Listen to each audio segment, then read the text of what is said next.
especial cónclave camino al papado porque a solo horas de que los cardenales se reúnan en la Capilla Sixtina para darle a la feligresía católica el Papa número 267 de la Iglesia Católica. Pero atención porque ahora vamos a mostrar unos gráficos, un material en donde usted puede conocer los horarios como tal de la fumata blanca y negra, donde se rumora que se va a hacer esto, pero antes de conocer esta fumata vamos a ver el horario de la procesión de los cardenales que caminarán desde la Basílica de San Pedro en Roma hasta la Capilla Sixtina en procesión muy solemne, donde ellos hacen el canto, la letanía a los santos, que es la música que escuchan de fondo cuando comenzamos esta sesión. Aquí lo tenemos los gráficos, vamos a verlos.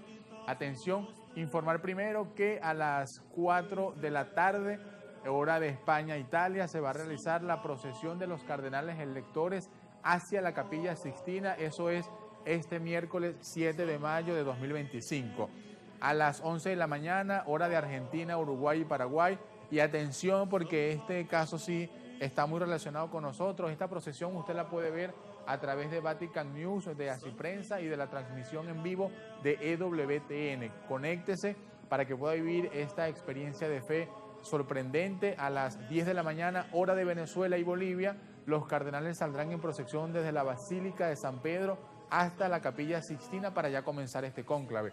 A las 9 de la mañana, hora de Colombia, Ecuador y Perú, y a las 8 de la mañana, hora de México y Centroamérica. Seguimos viendo estos flyers sobre los horarios de dónde van a hacer esta fumata negra o blanca. Aquí está.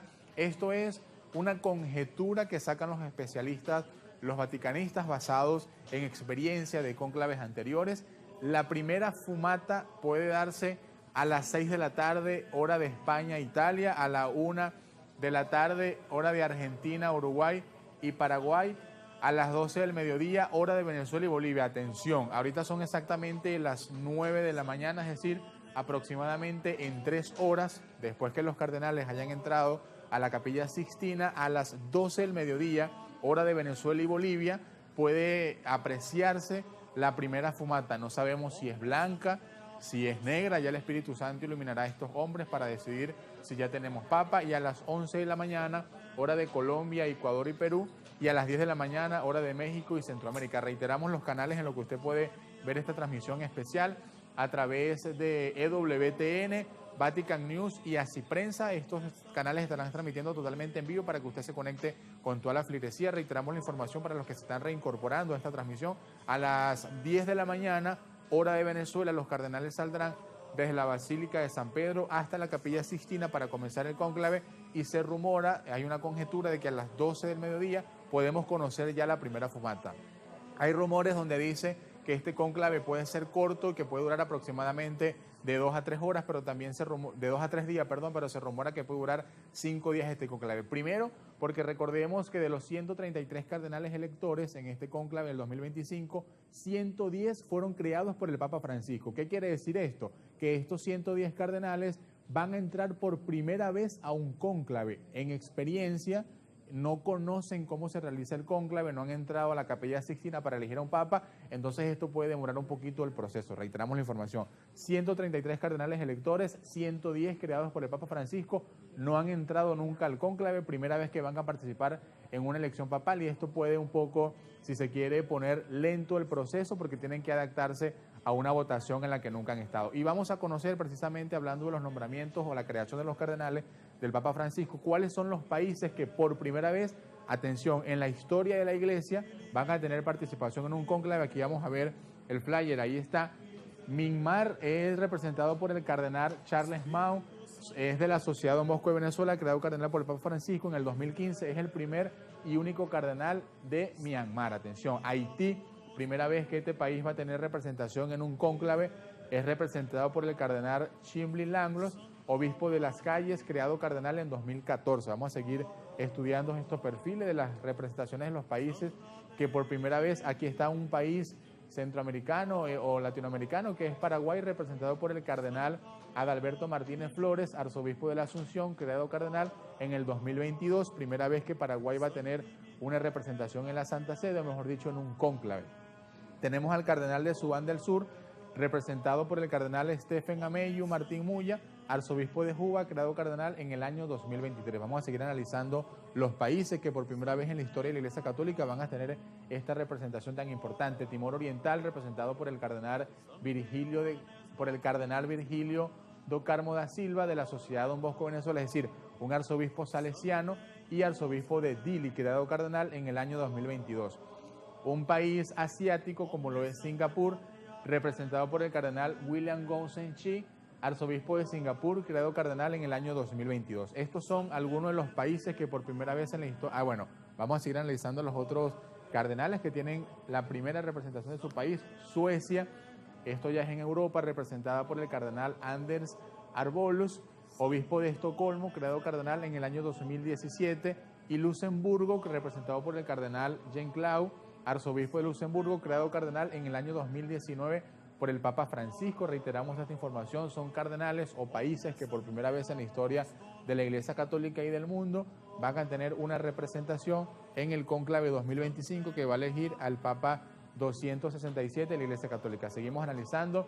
Papúa Nueva Guinea, un país visitado por el Papa Francisco, fue representada por el cardenal John Rival, arzobispo de Port Moresby, creado cardenal en el 2016, cuando el Papa Francisco apenas estaba en su pontificado. Malasia, representada por el cardenal Sebastián Francis, obispo de Penn, creado cardenal en 2023. Tenemos otro, y vamos a ver un último flyer, aquí lo tenemos. Cabo Verde, representado por el cardenal Arindo Gómez Furtado, creado en el año 2015, y República Centroafricana, representado por el cardenal Dieudonné, arzobispo de Bangui, creado cardenal en 2016. Este cardenal es uno de los papables, lo que llaman el Papa Negro, que puede tener una representación papal en la Iglesia Católica. Algunos rumoran que va a ser el primer Papa Negro de la historia de la Iglesia Católica. Esto pasa porque el Papa Francisco fue uno de los que promulgó la creación de los cardenales de manera universal, es decir, por primera vez estos países donde nunca se había nombrado un cardenal, se encargó el Papa Francisco de que el colegio cardenalicio fuera más universal, atendiendo a ese llamado de la Iglesia Católica. Un dato muy curioso que pasa en el cónclave dentro de la Capilla Sixtina es un cuarto que le llaman el cuarto de las lágrimas. ¿Pero por qué se llama el cuarto de las lágrimas? Porque el nuevo Papa, cuando es electo por los 133 cardenales, le preguntan si acepta esta nominación, y él dice que sí. Y en este cuarto que pueden ver a través de la pantalla del solidario es donde se encuentran las sotanas, las 3 sotanas que va a usar el Papa que sea electo por los cardenales. Estas sotanas están hechas con 3 tallas y 3 medidas distintas dependiendo de la contextura física del cardenal. Y se le llama el cuarto de las lágrimas porque el Papa que es electo recientemente llora ahí en ese cuarto. Literalmente llora, se le salen las lágrimas, pero lágrimas de felicidad porque se siente un hombre pequeño y Dios le ha dado esta designación tan importante. Son lágrimas de alegría, pero también algunos dicen que de sufrimiento, porque sabe la magnitud del cargo que está aceptando y la responsabilidad que tiene como jefe de Estado del Vaticano y también como representante de más de 1.200 millones de fieles. Llamado cuarto de las lágrimas por eso, porque él se cambia allí, está meditando, está rezando y llora de alegría y de felicidad por esta nominación y porque no se siente digno de recibir esto por parte de Dios. Ahora, dejando un poco el tema del cónclave, pero siguiendo esta línea de religiosa, vamos a hablar del santoral de este 7 de mayo, porque se celebra la memoria de la primera beata venezolana, como lo es la Madre María de San José. Venezuela hoy celebra a su primera beata, una mujer que entregó su vida por los más necesitados, por los más pobres, estuvo por los más alejados, y no podemos dejar, por supuesto, de lado esta santa, esta beata venezolana, que todos le pedimos también la intercesión de todos. Vamos a ver un poco esta historia de ella, por supuesto, conociendo el santoral católico, esta ventana de fe y de espiritualidad.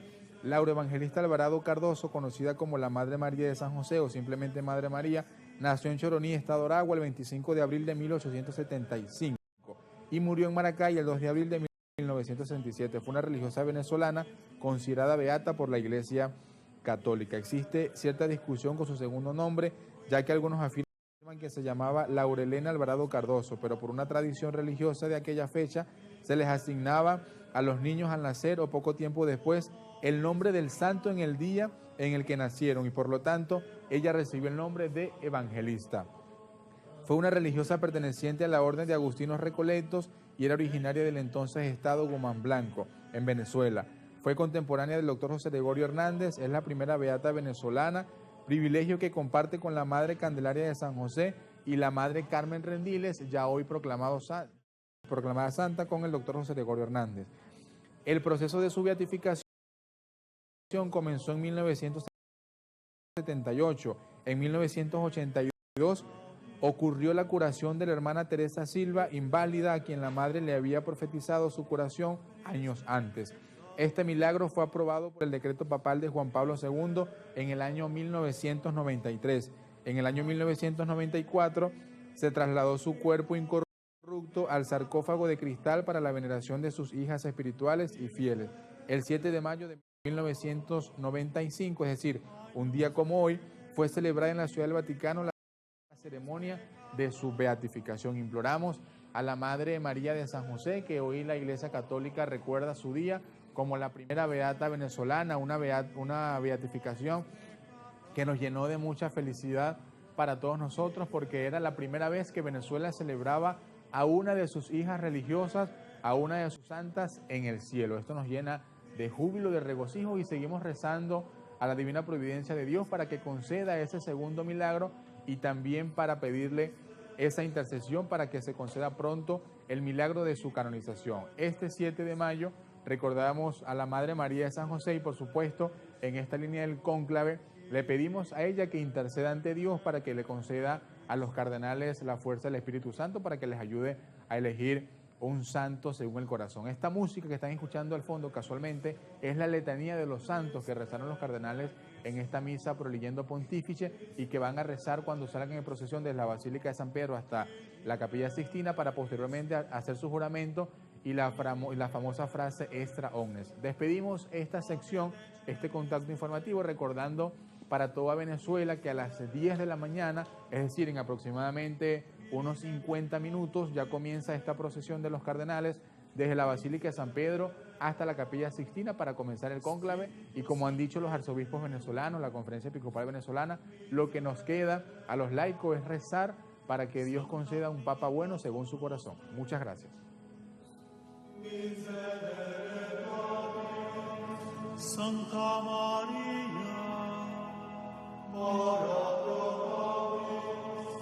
Santa Dei Genitrix,